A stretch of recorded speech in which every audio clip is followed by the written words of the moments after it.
Students, आज की इस वीडियो में हम ऑर्गेनिक कन्वर्जन रिएक्शंस को सॉल्व करने के लिए 2 इम्पॉर्टेंट ट्रिक्स को डिस्कस करेंगे। रिमेनिंग ट्रिक्स को हम सीक्वेंस वाइज नेक्स्ट वीडियोस में डिस्कस करेंगे। तो चलिए स्टार्ट करते हैं टॉपिक। ट्रिक नंबर 1 है इंक्रीमेंट इन कार्बन चेन, यानी कार्बन चेन में जो है वो इंक्रीमेंट किस तरह से हम कर सकते हैं। फॉर एग्जांपल कि हमारे पास यहाँ पर मीथेन है और मीथेन से हमें इथेन या प्रोपेन या किसी और मेंबर की फॉर एग्जांपल ब्यूटेन, हेक्सेन की सिंथेसिस करवानी है। तो इट मीन्स कि हमें इंक्रीमेंट इन कार्बन चेन करनी है, कार्बन्स को ऐड करना है।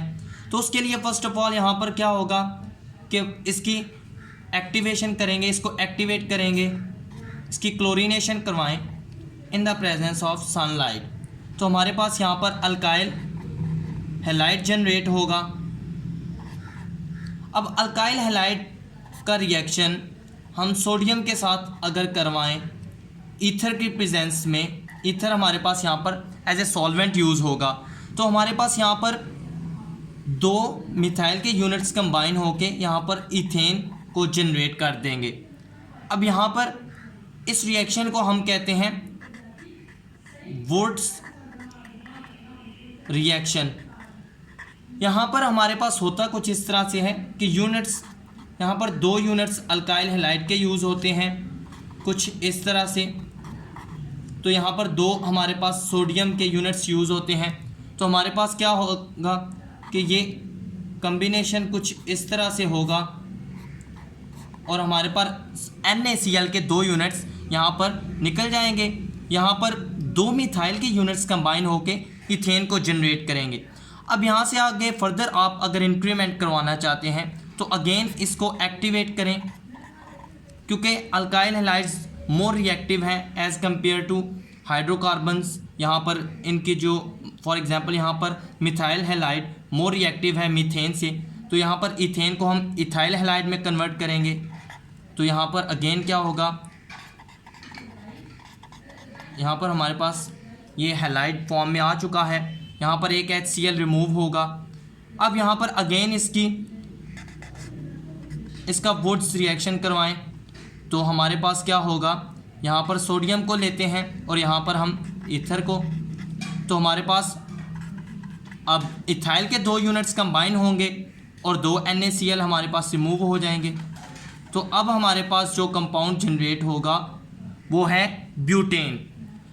तो इस तरह से वुड्स सिंथेसिस या वुड्स रिएक्शन में हमारे पास नंबर ऑफ कार्बन्स डबल होते जाते हैं। जिस तरह यहाँ पर मीथेन से इथेन 1 से 2 कार्बन, अब 2 से 4, अब ब्यूटेन से आप ऑक्टेन को जनरेट कर सकते हो। लेकिन अगर यहाँ पर इथेन से हमने प्रोपेन को सिंथेसाइज करवाना हो तो वहाँ पर हम वुड्स रिएक्शन को अप्लाई नहीं कर सकते। अब फॉर एग्जांपल हमने इथेन को प्रोपेन में कन्वर्ट करना है तो फर्स्ट ऑफ ऑल वही सेम स्टेप हम फॉलो करेंगे कि इसको एक्टिवेट करेंगे, अल्काइल हैलाइड में इथाइल हैलाइड में कन्वर्ट करेंगे। अब यहाँ पर इसकी हम करवाएंगे कोरी हाउस सिंथेसिस। अब यहाँ पर अगर इससे प्रोपेन को जनरेट करवाना है इथाइल क्लोराइड से, तो इट मीन्स एक CH3 ग्रुप ऐड करना है। तो उसके लिए हम जितने कार्बन्स ऐड करने हैं उसका हम हेलो अल्केन यहाँ पर यूज़ कर लेते हैं। अगर CH3 ग्रुप ऐड करना है तो यहाँ पर हम CH3Cl को यूज़ कर लेंगे। यहाँ पर हम कुप्रस आयोडाइड और लिथियम को भी यूज़ करेंगे। अब क्या होगा कि ये CH3 यूनिट इस इथाइल यूनिट से कंबाइन होगा तो हमारे पास यहाँ पर अब प्रोपेन जनरेट हो चुकी है। तो इस तरह से हम कोरी हाउस सिंथेसिस के थ्रू भी इंक्रीमेंट इन कार्बन चेन करवा सकते हैं। अब फर्दर अगर यहाँ से आपने ब्यूटेन की सिंथेसिस करवानी है तो इसको अगेन एक्टिवेट करवाओ और वहाँ पर कोरी हाउस सिंथेसिस करवा दें। अगर यहाँ से हेक्सेन की सिंथेसिस करवानी है तो it means simply Wurtz reaction, हम इसकी वुड्स रिएक्शन यहाँ पर कर दें तो हमारे पास हेक्सेन बन जाएगी। तो इस तरह से हम कार्बन चेन में इंक्रीमेंट कर सकते हैं। अब हम ट्रिक नंबर 2 को डिस्कस करते हैं which is decrement in carbon chain. अब डिक्रीमेंट में हमने इंक्रीमेंट का रिवर्स करना है, मीन्स यहाँ पर हमें फॉर एग्जांपल हमारे पास है यहाँ पर इथेन और हमें इसको कन्वर्ट करना है मीथेन में। तो वही same concept, first of all हम क्या करेंगे, एक्टिवेट करेंगे, इसको मोर रिएक्टिव फॉर्म में कन्वर्ट करेंगे। तो क्लोरीनेशन करवाएं in the presence of sunlight. तो हमारे पास क्या बनेगा, इथाइल क्लोराइड। अब इसको हम सिंपली 1 डिग्री अल्कोहल में कन्वर्ट करते हैं। 1 डिग्री अल्कोहल में कन्वर्ट करने का मतलब क्या है कि यहाँ पर हमने OH ग्रुप को लगाना है क्लोरीन की जगह। तो सिंपली यहाँ पर हमें क्या करना है, सब्सटीट्यूशन। तो हम यहाँ पर सब्सटीट्यूशन के लिए एक्वस KOH को यूज़ कर लेते हैं। अब यहाँ पर क्या होता है कि OH नेगेटिव जो है वो एज ए न्यूक्लियोफाइल एक्ट करेगा और यहाँ पर टैग करेगा इस कार्बन पर। तो क्लोरीन एक अच्छा लीविंग ग्रुप है, ये लीव कर जाएगा। अब यहाँ पर हमारे पास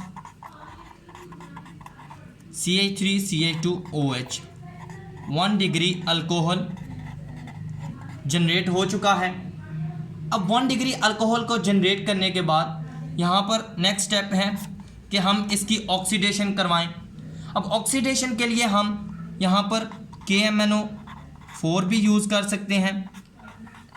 एसिडिक मीडियम में यूज़ करें या बेसिक में, आपकी मर्ज़ी है। यहाँ पर हम K2Cr2O7 को भी यूज़ कर सकते हैं। इसके अलावा हम क्रोमियम ऑक्साइड और सल्फ्यूरिक एसिड, यानी इसको हम कहते हैं जॉन्स रिएजेंट, इसको भी हम यूज़ कर सकते हैं।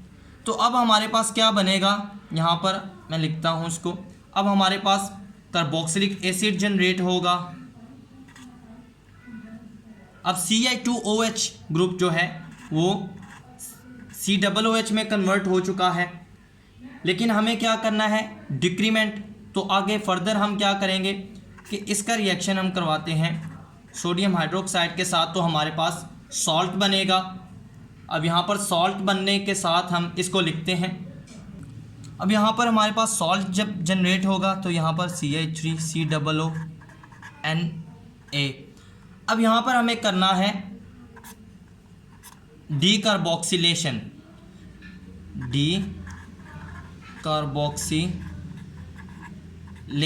यहाँ पर हमारे पास कार्बन डाइऑक्साइड रिमूव होगी, लेकिन यहाँ पर क्या होगा कि हम यहाँ पर यूज़ करते हैं NaOH प्लस कैल्शियम ऑक्साइड को। तो यहाँ पर क्या होगा कि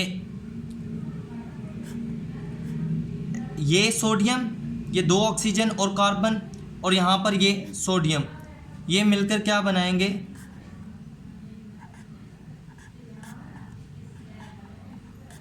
Na2CO3।